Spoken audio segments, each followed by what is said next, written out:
किसी भी काम को करने से पहले यदि उसकी योजना और तैयारी पर अच्छी तरह मेहनत की जाए तो कार्य की सफलता की संभावना कई गुना बढ़ जाती है।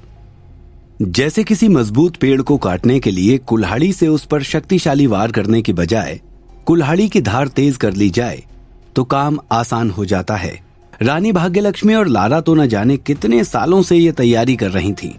चंदा से लड़ने के लिए एक एक योजना और हथियार अच्छी तरह तैयार कर रखा था और अब तो मृगांक जैसा शक्तिशाली और बहादुर योद्धा भी उनके साथ था। एक तरह से उनकी जीत निश्चित ही थी, लेकिन जीवन के जुए में पासे कब पलट जाएं, कुछ कहा नहीं जा सकता। और चंदा भी इतनी कच्ची खिलाड़ी तो थी नहीं।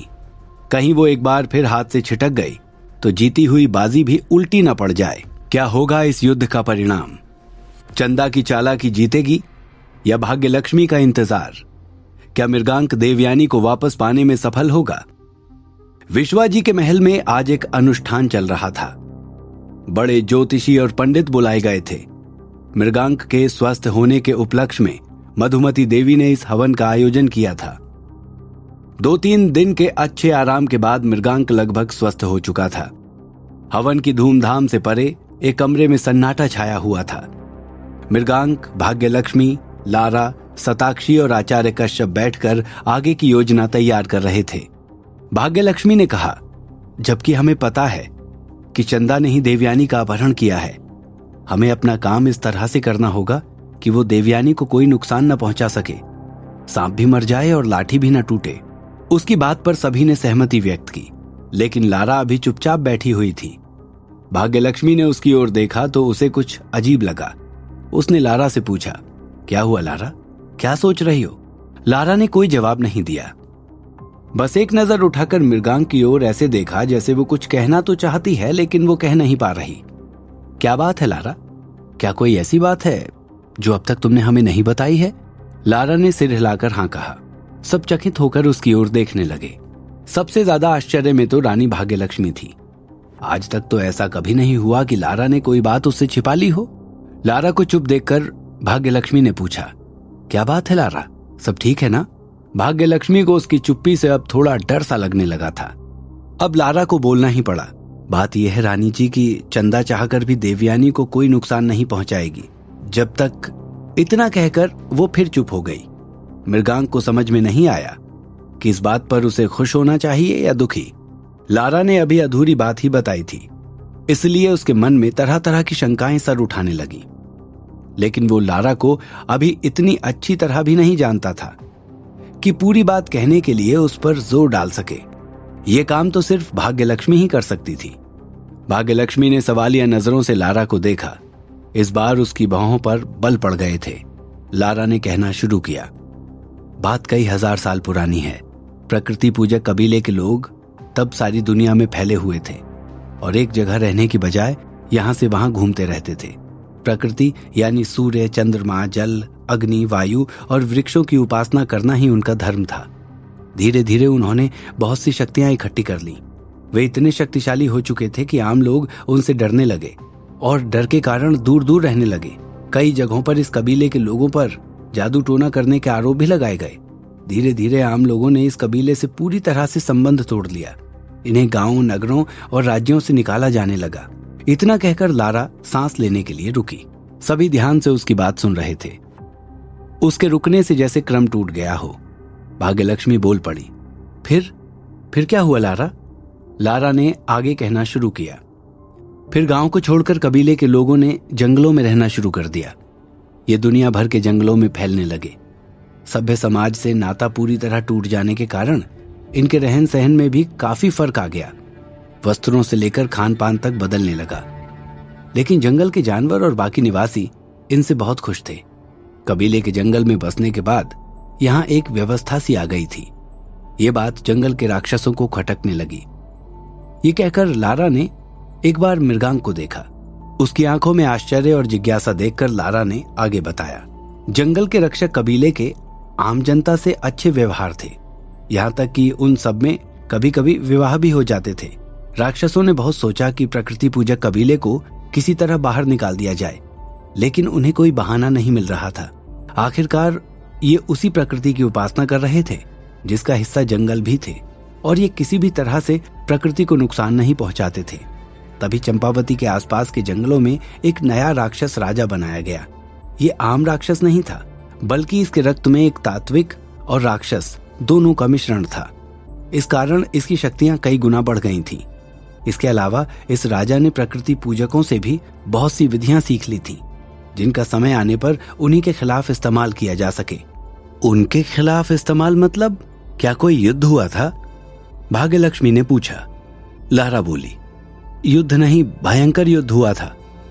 नए राजा ने बहुत से बड़े बड़े जादूगर, तात्विक और मांत्रिक अपनी फौज में शामिल किए। ऐसा लगता था जैसे इसका एक ही उद्देश्य है, हमारे कबीले को खत्म करना, धरती से हमारा नामो निशान मिटा देना। और एक दिन वही हुआ। कबीले के सदस्यों को जगह जगह से पकड़कर कैद किया जाने लगा। यदि वे अपने बचाव के लिए कुछ भी करने की कोशिश करते तो उन पर टोने टोटके का इल्जाम लगाकर मार डाला जाता। इतना कहकर लारा रुकी। वो ध्यान से सबके चेहरे देख रही थी। कमरे में मौजूद सभी लोग ध्यान से उसकी बात सुन रहे थे। तभी मृगांक ने कहा, वे सब तो खुद भी काफी जादू टोना जानते थे, फिर खुद के बचाव के लिए कुछ नहीं किया? लारा ने कहा, बहुत कुछ किया, लेकिन राजा इतना शक्तिशाली था कि कोई उसके सामने कुछ नहीं कर सका। फिर बचे हुए प्रकृति पूजक एक जगह इकट्ठे हुए और राजा से प्रार्थना करने लगे। राजा ने इस शर्त पर सबकी जान बख्श दी कि वे हमेशा हमेशा के लिए जादू करना छोड़ देंगे। हमारे कबीले ने यह बात मान ली और वहां से जाने लगे। लेकिन तभी राजा ने धोखे से सबको कैद कर लिया। और क्या? फिर क्या हुआ लारा? मृगांक ने पूछा। फिर कुछ ऐसा हुआ जिसने कबीले की किस्मत हमेशा के लिए बदल कर रख दी।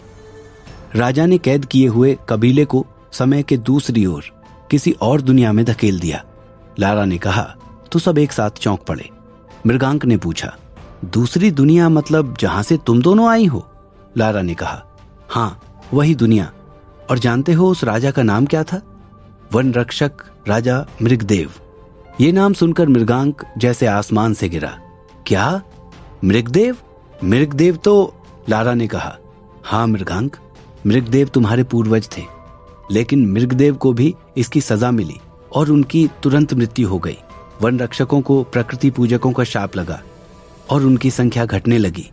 और अब देवयानी, जो कि एक तात्विक है, और तुम वन रक्षक, एक बार फिर मृगदेव के जन्म का संयोग बन चुका है। मृगदेव का पुनर्जन्म होने वाला है। तुम्हें देखते ही चंदा समझ गई थी कि तुम एक वन रक्षक हो। फिर उसने तुम्हारे बारे में बहुत कुछ जान लिया। देवयानी तुम्हारी पत्नी है और तुम्हारे बच्चे की मां बनने वाली है। ये तो उसे पहले ही पता था।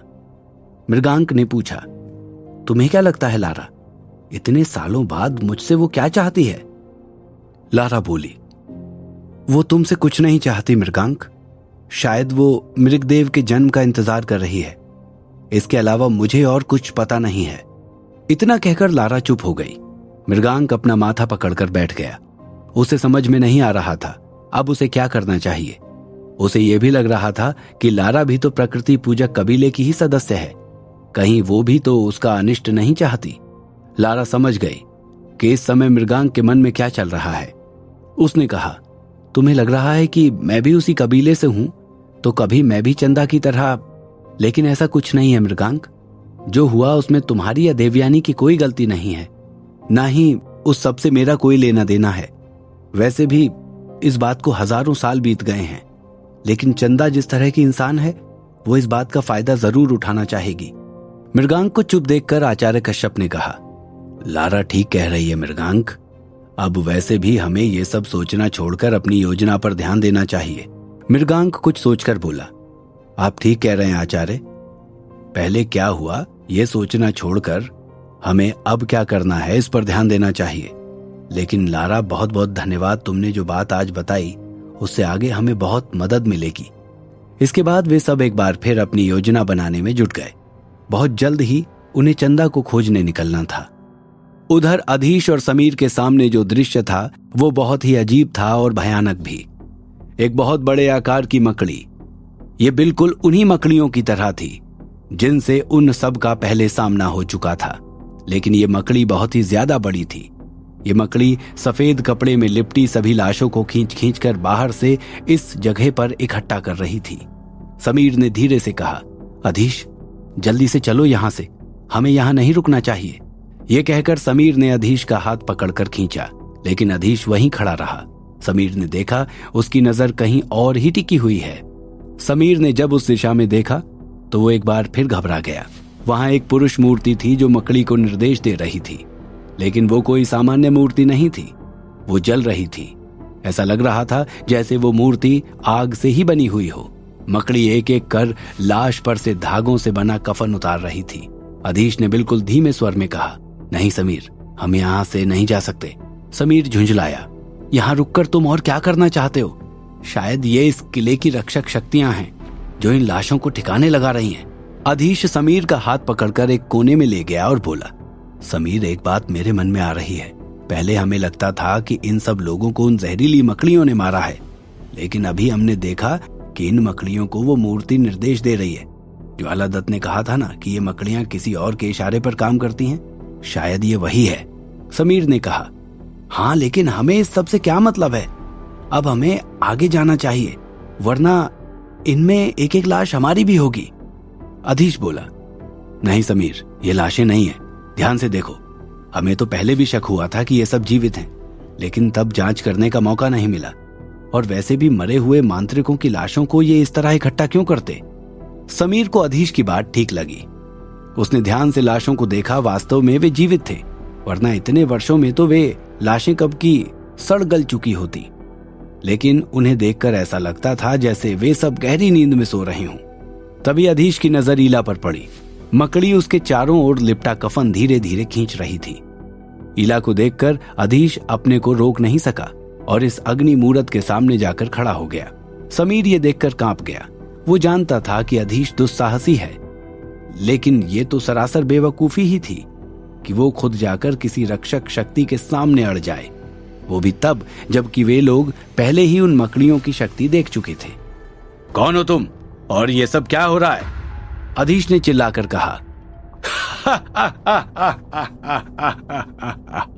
अग्नि मूरत जोर से हंसी। वो हंसी बहुत ही विभत्स और भयानक थी, लेकिन उसने अधीश की बात का जवाब दिए बिना ही उस बड़ी मकड़ी को इशारा किया। मकड़ी तेज गति से अधीश की ओर बढ़ने लगी। अधीश फिर चीखा, मेरी बात का जवाब दो, ये सब तो जिंदा हैं और तुम इनके साथ क्या करने वाले हो? इतना कहकर वो ईला की ओर बढ़ा, लेकिन अग्नि मूरत ने एक धक्का देकर उसे गिरा दिया। अधीश! समीर चिल्लाकर उसकी ओर दौड़ा। अग्नि मूरत की स्पर्श से अधीश को तेज जलन का एहसास हुआ, लेकिन उसने अपने आप को किसी तरह संभाल लिया और उठकर खड़ा हो गया। अब अधीश और समीर दोनों ही अग्नि मूरत के सामने खड़े थे। अग्नि मूरत फिर से गुर्राई और मकड़ी का ध्यान उस ओर गया। मकड़ी अब तक ईला के शरीर से कफन हटा चुकी थी और उनकी ओर बढ़ने लगी। अधीश ने मंत्र पढ़ने के लिए हाथ उठाया तो अग्नि मूरत ने एक बार फिर उसे धक्का दे दिया। उसका धक्का इतना ताकतवर था कि अधीश जैसा मजबूत व्यक्ति भी लड़खड़ा गया। इसके बाद मूरत फिर अधीश की ओर बढ़ी और समीर उसके आगे आकर खड़ा हो गया। कौन था यह अग्नि मूरत और उन मांत्रिकों के साथ अब क्या करने वाला था? क्या अधीश खुद को और अपने दोनों मित्रों को बचा सकेगा? जानने के लिए सुनते रहिए द मैजिशियंस सीक्रेट, सिर्फ और सिर्फ पॉकेट एफएम पर।